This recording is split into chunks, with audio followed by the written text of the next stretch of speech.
Vamos lá.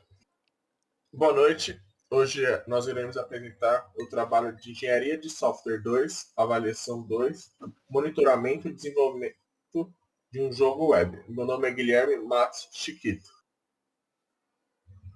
Meu nome é Igor Juliano. Meu nome é Matheus Porto. Meu nome é Paulo Augusto Siqueira Vamonte. Boa noite, professor. Então aqui eu vou apresentar os nossos slides, né, da matéria de Engenharia de Software 2 e um pouco sobre o nosso desenvolvimento do jogo web, da avaliação 2. Como já dito no início do vídeo, o nosso grupo é formado pelo Guilherme Matos Chiquito, Igor Juliano, Matheus Ferreira Porto e Paulo Augusto Siqueira. Agora eu vou falar um pouco sobre o controle. Aqui está o nosso cronograma estimado. Como o senhor pode ver, na primeira semana a gente gastou 2 horas em definição de escopo, 2 horas em criação do cronograma e 1 hora na definição de tecnologias e ferramentas. Na segunda semana a gente gastou 4 horas, 3 foi em definição do layout e da interface do usuário e também com a entrega na aula, né? Na semana 3, a gente gastou 2 horas na implementação da interface do usuário. E na semana 4, como o senhor pode ver, foi o que a gente mais gastou, que foi também na implementação da interface do usuário e mais 2 horas na implementação da lógica de posicionamentos dos navios. Na semana 5, a gente gastou 4 horas. 2 foi dentro da implementação dos navios novamente e mais 2 na implementação da pontuação. Na semana 6 foi também gasto 4 horas, onde foi a implementação da pontuação e a implementação do ranqueamento do sistema. Lembrando também, professor, que os testes unitários eles não foram feitos ainda, mas eles serão realizados junto com os testes de integração e usabilidade do nosso jogo. Na semana 7, a gente gastou 3 horas, e foi 2 na implementação de sistema de ranqueamento e mais 1 na segunda entrega que a gente fez para o senhor na aula. Pode passar.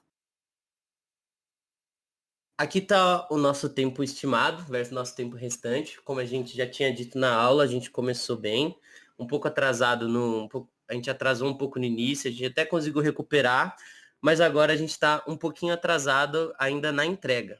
Porém, a gente já está correndo atrás de tudo isso e esperamos que dê tudo certo. E estamos na semana 7, né? Como o senhor pode ver aí no nosso gráfico de burn down. Olá, eu sou o Paulo. Eu vou falar um pouco sobre o que é o controle de versões e a sua importância. O controle de versão nada mais é que um processo de gerenciar múltiplas versões em um conjunto de informações. Isso significa que é manter um histórico detalhado de alterações do código-fonte, incluindo não apenas o código em si, mas também a documentação e configurações associadas. A sua importância, eu destaquei aqui 3 tópicos. Seria rastrear as alterações, que é saber como que alterou, o que e quando. Isso ajuda a identificar a origem de alguns bugs e entender as alterações feitas no projeto. Colaborar eficientemente. Múltiplos desenvolvedores podem trabalhar simultaneamente em diferentes funcionalidades sem risco de conflitos de código. E reverter as mudanças, que caso uma atualização cause algum problema, é mais fácil de voltar nas alterações e versões anteriores do jogo. Agora eu vou falar um pouquinho sobre o GitHub, que a gente utilizou, que é um aliado no controle de versões, que ele serve para organizar com repositórios. Cada projeto pode ter o seu próprio repositório, onde o código e documentação dos arquivos são armazenados e gerenciados. Utilizar os branchers e pulls requests. Essas funcionalidades facilitam a experimentação e desenvolvimento paralelo de novas funcionalidades, sem afetar a base principal do código. E mantém a integridade do projeto, que com revisões de código e integração contínua, o GitHub ajuda a garantir que o código que entra na versão principal é alta qualidade e livre de bugs conhecidos. Agora eu vou falar um pouco sobre o controle de versões, que por enquanto a gente tem duas ramificações, que é a main e a feature, que é a Better Generation. A gente desenvolve na feature e depois que estiver pronto, a gente faz um merge, que faz a junção para a main. E caso o senhor precise acessar, tá aqui o GitHub. E agora eu vou falar um pouco sobre o controle e modificações. Na versão 0.1.0, a gente tinha o jogo de modo aleatório, os barquinhos, que ele gerava de forma aleatória vários pontos. E depois na versão 0.1.1, a gente implementou a questão dos barquinhos não ser totalmente aleatório. Eles geram ainda em lugares aleatórios, mas sendo eles um de um bloquinho, dois de dois, um de três, um de quatro e o outro de cinco. Agora eu vou falar um pouco sobre o andamento do projeto. Pode passar. Sobre o back-end, aqui nós temos as requisições, seus resultados respectivos, né, da rota Retrieve Top Players e Add New Score. Cada uma é responsável por sua determinada função. Uma retorna os melhores jogadores, os 10 melhores jogadores, e a outra adiciona um score para um jogador novo.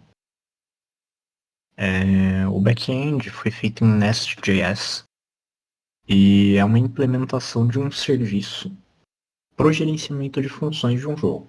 No caso, a Batalha Naval. Está utilizando o ARM Prisma para agilizar no desenvolvimento junto ao banco de dados. Ele possui uma classe Ranking Service, que é um serviço que provê funcionalidades para recuperar e registrar pontuações de jogadores. No caso, Retrieve Top Players e Add New Score. A função Retrieve Top Players faz uso do Prisma para buscar as 10 maiores pontuações registradas no banco de dados, ordenadas de forma decrescente. Essa função inclui informações do usuário associado a cada pontuação, permitindo um retorno de dados mais rico e detalhado. A função AddNewScore é responsável por adicionar uma nova pontuação ao banco de dados. Ela começa verificando se já existe um usuário com e-mail fornecido através da função FindUser. Se o usuário não existe, ele é criado utilizando a função CreateUser. Após garantir que o usuário existe, a função RecordStore é chamada para registrar uma nova pontuação associada ao ID do usuário. A FindUser, que é a função usada no momento de tentar recuperar o usuário, busca o usuário pelo e-mail, enquanto a CreateUser, que faz a criação efetiva do usuário, cria um novo registro de usuário no banco de dados, com o e-mail fornecido.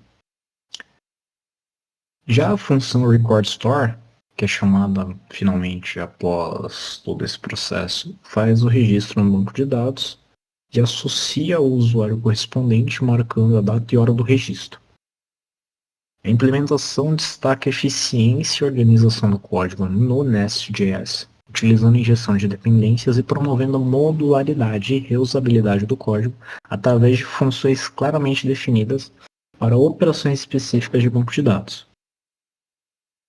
No caso, a gente pode passar e verificar o Swagger do back-end.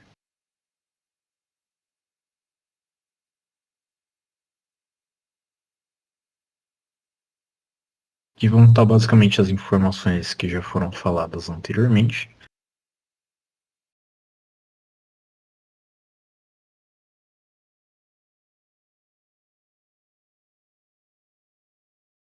Eu irei falar sobre o desenvolvimento no front-end. No processo criativo, principalmente no design, foi feito pelo Figma, no qual é uma ferramenta que usamos para desenvolver o visual e a interface para o usuário. O código ele foi implementado em React com a integração ao serviço de back-end. Isso para recuperar o ranking de jogadores do jogo. No estado inicial do tabuleiro, ele é configurado por uma função de initialize board, que recebe o tamanho do tabuleiro, no caso que é 10 por 10, e um array do tipo de navios. Essa função ela cria um tabuleiro bidimensional, onde cada cédula inicialmente não tem um navio, representado por um falso. E os navios são colocados aleatoriamente no tabuleiro com uma orientação horizontal ou vertical, verificando-se que há um espaço suficiente através da função QuenPlayShip. Essa função garante que um navio possa ser posicionado no tabuleiro sem sobrepor outro navio ou ultrapassar os limites do tabuleiro. Ela integra o tamanho do navio e verifica se cada posição necessária está disponível. Além disso, temos o Use Effect, que inicializa o tabuleiro e recupera os rankings dos jogadores ao chamar a função HandleGetTopPlayers, que essa função faz uma requisição no HTTP GET usando o serviço API importado, que utiliza auxílios de outras bibliotecas similares, com comunicação no back-end. Os componentes gerenciados dos blocos tabuleiros através de função handleBlockClick, que registra onde foi atingido e onde errou. Utilizando esses estados de ataque, é representado os resultados dos ataques na tela, como se pode ver ali em vermelho. E o layout ele foi definido usando o SCC, o SCSS importado, e o componente apresenta um ranking de jogadores e uma tabela HTML. E o tabuleiro de jogadores e uma série de divs que representam o grid do jogo. Cada célula do tabuleiro pode ser clicada para simular um ataque. Pode passar. Aqui está o demo do nosso jogo. Se clicando nele, a gente consegue fazer você ter a experiência de como ele já está funcionando. Vou demonstrar um pouco sobre como o jogo está funcionando, que futuramente vai ter um sistema de ranking e a gente vai adicionar alguma outra coisa de instrução. Mas por enquanto tá assim, que a gente clica e vai mostrando se é água ou se tem um barco. E aí, com isso, vai mostrando onde a gente acertou que tem um barco.